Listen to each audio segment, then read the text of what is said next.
this tutorial, I'll show you how to make a realistic parallax sky with Construct 2. Here's a game I've created for Android, back in 2015. Please watch how realistic and smooth the sky looks. I'm playing a full-screen game with 1080 resolution, and there's no lag in animation whatsoever. And that's very difficult to do. The aircraft models were created in 3D, and the explosions were generated by an application called the Explosion Generator. The rest of the images were created with Photoshop.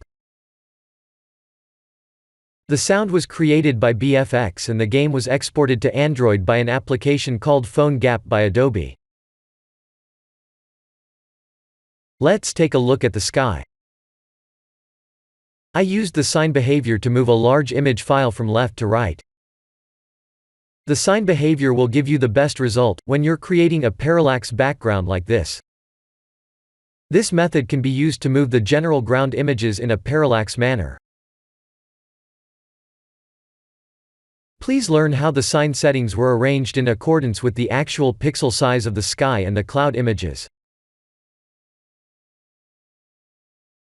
I have placed two sets of clouds in separate layers, so there are 3 layers in total just for the sky portion. I'll share more Construct 2 game development tips in the future.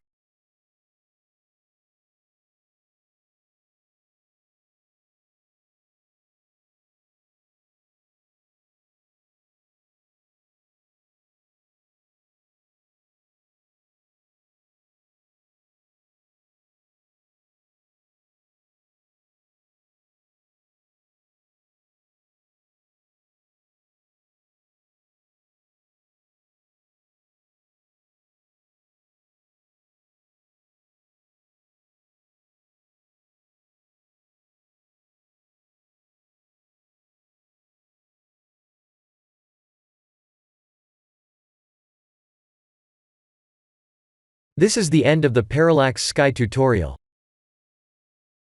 Please like and subscribe if you have enjoyed watching this tutorial. Thank you for watching.